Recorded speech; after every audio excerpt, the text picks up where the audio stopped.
everyone, welcome back to my channel. Today I am finally sitting down to film my breast reduction update for you all. If you are unaware as to the reasons why I decided to get a breast reduction, I'll link the video where I explain everything in the description box below, so you can watch that instead of me recapping all of those reasons. For today's video, I'm going to be talking about the recovery process of the operation, how it actually went, the timings of it. I'll also be sharing any tips that I picked up along the way to speed along the recovery process or to help with the healing. Fingers crossed it won't be a super long video again. I'm filming this in the hopes that it will help other people that are perhaps thinking about getting the surgery for themselves or are sort of about to go in and just want some reassurance. So I had my operation in June of last year, so it's hitting about the 11-month, almost a year mark now, which is kind of crazy. I can't believe it's been a year almost already. It's gone super quick. I was very lucky to get a surgery date quite quickly after I had my consultation. I did go privately in the end because I couldn't get NHS funding. I did try, and I explained all this in the other video. It's not that I was impatient to get it done, but I've just been waiting, you know, a very long time. I was getting more and more uncomfortable and kind of distressed by how my body looked. I made the decision to go ahead with the surgery and get it done privately, and I understand that not everyone can do this. I'm just, you know, explaining how it worked for me. No matter whether you get the surgery done privately or on the NHS, the results are ultimately going to be the same. The standard of surgeons is going to be the same. It doesn't matter who they're working for, whether they're privately employed or if they're employed by the government and the NHS, so it doesn't matter. I will provide some links to my surgeon that I used if anyone is interested.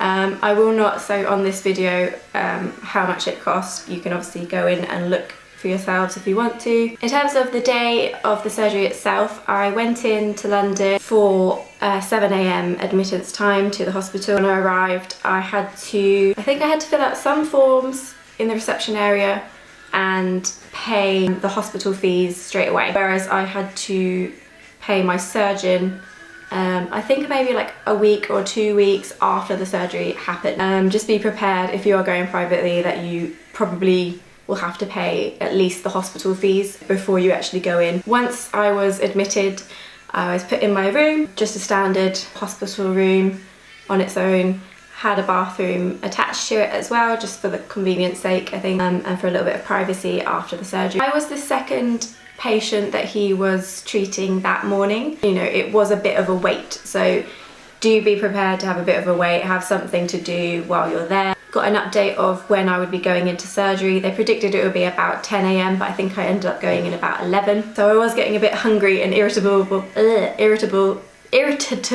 I can't say it. Hungry and irritable. I was getting a bit hungry and irritable because, you know, I was sort of really pumped and ready to go and get this done because it's really exciting for me.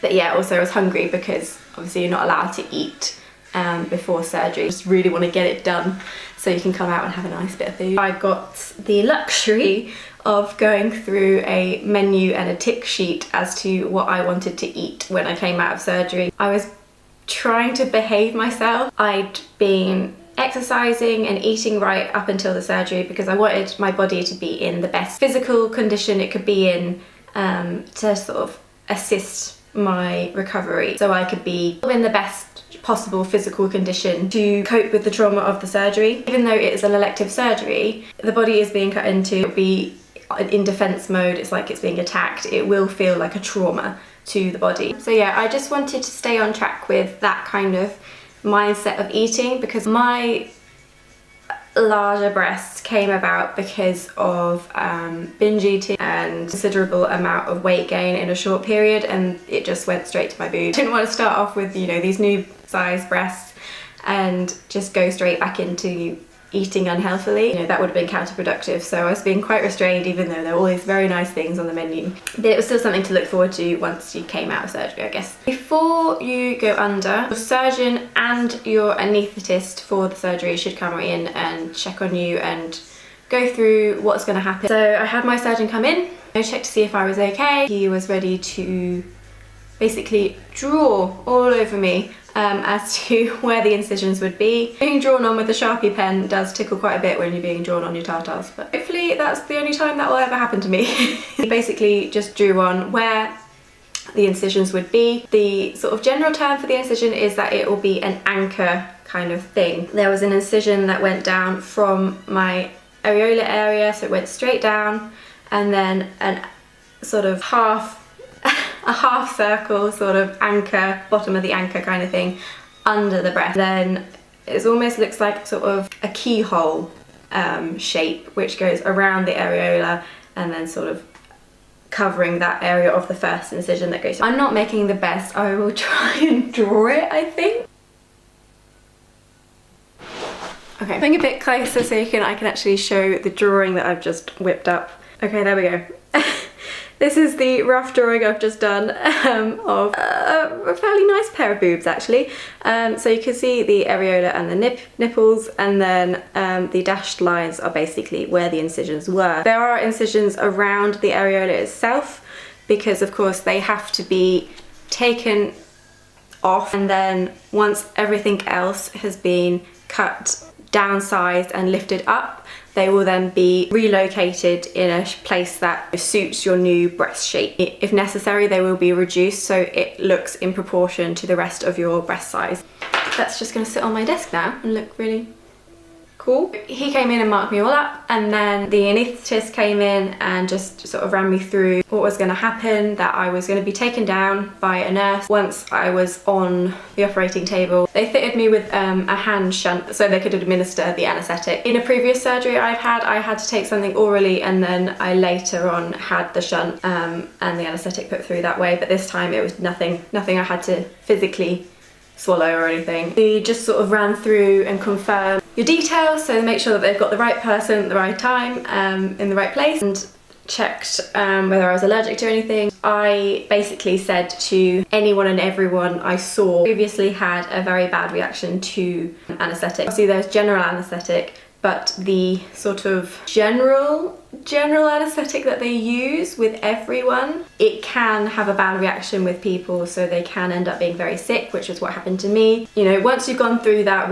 if that happens to you, you can then just say to someone, look, this is what happened to me before. They basically said, okay, no worries, you've had a rough time with this before, we will use a different type of anaesthetic and add a anti-sickness thing straight away and after the surgery to prevent sickness. So yeah, I was then taken down at 11 AM, lay down on the bed, had various monitors and stuff hooked up and put on me.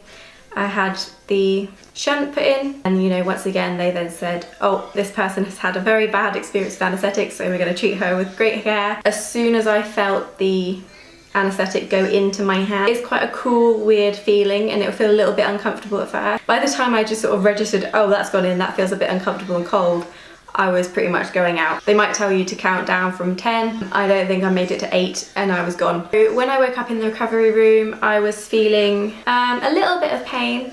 I think as soon as they bring you round and you come to, they ask you how your pain is, and I said 10 because I was feeling quite a lot of discomfort.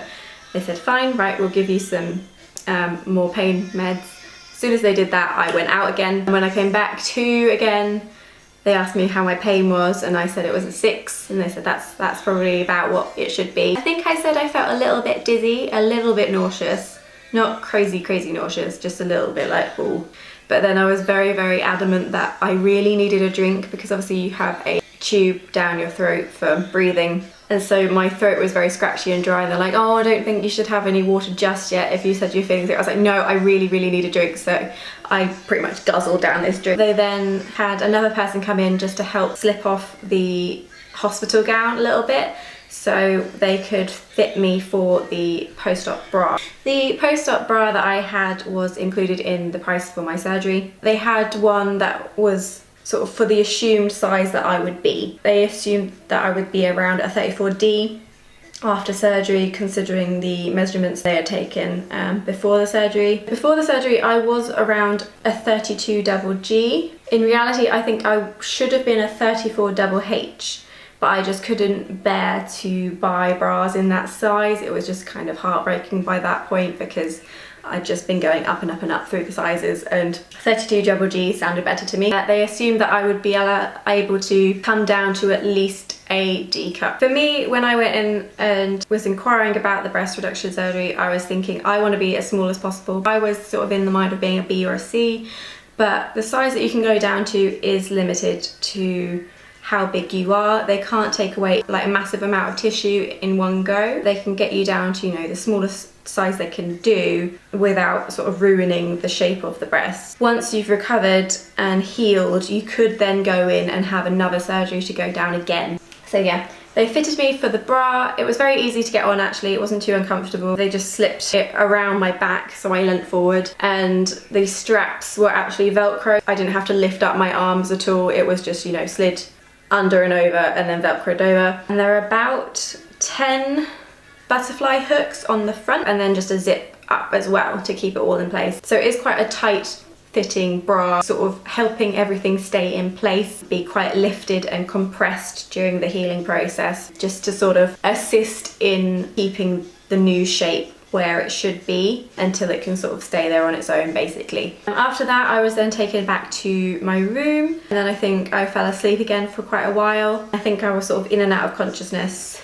from 3 until maybe about 6. The surgeon came round again before he was, you know, going back off home for the day, just to check how I was doing, just check the incisions and such, and he said it looked good. And I had a nurse come in and check me quite frequently throughout the afternoon and evening, and I had a blood pressure cuff on my arm for the whole night. So yeah, the nurse asked me to tell her when I was sort of ready to try to go to the bathroom for the first time, because when you have an anaesthetic it does affect the bodily functions. Sometimes there can be problems with getting that all started again, so it's kind of important to check that I could pee freely. I was fine getting up and out of the bed on my own. She just sort of guided me over to the bathroom and then let me do my thing. But when I was coming out I did feel quite wobbly and faint. I suddenly went very, very hot, felt like I was getting a bit of a sweat on and felt a bit dizzy, and I did really, really feel like I was going to be sick, but she just, you know, sort of swept in, got me, put me down back on the bed, so I was sitting there, and gave me water, and I was fine. I did not throw up, so I was very happy about that. Every other trip to the bathroom throughout the night I was absolutely fine on my own. In the morning I had one more visit from my surgeon just to check that everything was looking okay and that he had approved that I was okay to leave that morning. After he checked me and everything, he said, you know, you can go have a shower and then get dressed and get ready to go home. Washing the area was fine, just wash it with some very gentle soap. I did have a lot of tape, so microfoil tape, all over the incisions, and that was to be left until my first post-op appointment, which would be a week after the surgery, which is when he would take it all off. He said, you know, just the tape may or may not come off in the shower on its own, but it probably won't because it was quite sticky. When you get out of the shower, make sure that all the incisions and the tape is completely dry, because if it was even slightly damp, it could have caused an infection. He recommended that I pat dry everything as much as I could, being obviously very, very gentle because it was all still very sore and bruised and delicate at that time. He also said to just get a hairdryer and use it on the cool setting to dry the tape, which was really, really helpful because obviously it would have taken a very long time for it to dry otherwise. I continued to do that throughout the week when I was home. If you are traveling home in a car, I had a travel neck pillow and I just put it in between my boobs and the seat belt. Obviously I was still protected, but it was just then, it was less of an impact if the driver sort of did any sudden braking and stuff. I didn't have too bad bruising. It was all pretty much green and yellow straight away, faded quite quickly. The surgeon did recommend once the operation had happened, I could start taking arnica tablets, which you can get from any pharmacy or Superdrug or Boots or whatever. They just have them with like the homeopathic remedies. Arnica tablets help to reduce bruising, so it would just sort of help the soreness and stuff and the actual appearance of the breasts afterwards. In terms of recovery, it was recommended that I take 2 weeks to just take it easy at home. I work from home anyway, so that didn't affect me too much. If you had this procedure, you would have to take some time off work. The biggest problem I had was with sleeping, it's recommended that you sleep on your back and don't roll over onto your sides. You can get like big all around pillows if you wish to, but I just basically made a little pillow fort around me so I couldn't roll over onto my side. But some nights I did have a really good night's sleep. I'd had a deep sleep and I'd wake up and find myself lying on my side and I'd be in pain.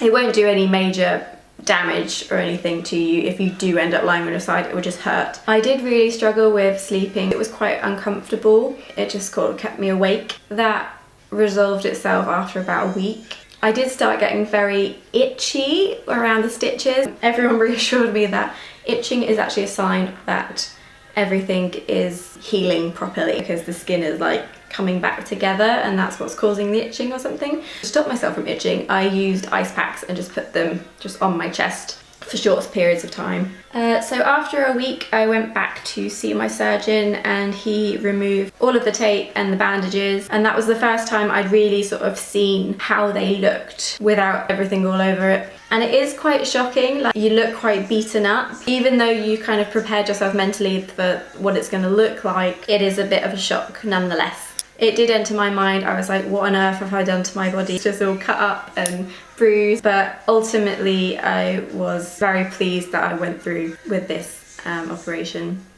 He then told me that I would be able to go swimming 2 weeks after I'd seen him, which is quite a good exercise and quite soothing for the area. When you're in the water, you can move your arms and everything a bit more easily than when you were out of the swimming pool, so it just sort of helps you strengthen that area again. He also recommended that I start moisturising the skin and the nipples and the areola 3 weeks after I saw him, to keep the area smooth and to sort of reduce the feeling of it feeling like the skin feeling stretched and tight. I just used a sort of gentle E45 cream. I also had some recommendations from people that I followed on Instagram. I quite randomly, based on what you have viewed, you get the recommendations in Instagram, and one of them was actually a breast reduction account. I ended up following quite a few of them before the surgery, which sort of prepared me for sort of the before and after sort of expectations. I found a few people that had a similar size to me. I could see what results they achieved post-op as well, so I had in mind what I might look like. Obviously it varies from person to person, but I was quite happy to see how small they look. Yeah, but also it prepared me for what my boobs would probably look like post-ops. From looking at those photos, I could then see how much bruising I might have. It just sort of prepared me for the shock of how it would look after surgery. I think it just helped reassure me, and I'd already seen that on someone else, so I knew that was normal for how it would look post-op. Those Instagram accounts actually recommended that I use micropore tape on the scars. They don't bother me at all. I think the only one that does bother me is the scar around the areola, because it is quite thick and prominent. Sometimes it can show through the bras I'm wearing. As I wear lightly lined bras and I wear like small bralettes or unpadded sports bra. I find them more comfortable nowadays, and I don't really need to worry about like having my boobs really lifted up high. I'm not worrying about sagging or anything. Post-op, everything was up very high and tight just because of how it had been manipulated and put up there, but they would eventually drop into a more natural shape over time. I don't even remember when they properly dropped. Still so much better compared to what I was seeing every day when I was 32 double G. I am a size sort of 32 double D rather than a D cut. Perhaps in the future I would consider having another surgery, just because I'm always going to be concerned about getting bigger again if I ever end up being pregnant. I just don't want to be at a big starting size, because obviously your boobs will change as you are pregnant. I'd rather be at a smaller, like a smallest possible size pre-pregnancy. I don't know, just for my mind and my self-esteem and sort of body confidence, I would prefer to be smaller. I think he obviously believes that the size I am suits my body as it is right now, but now that I am smaller, I can do so many more things in terms of exercising.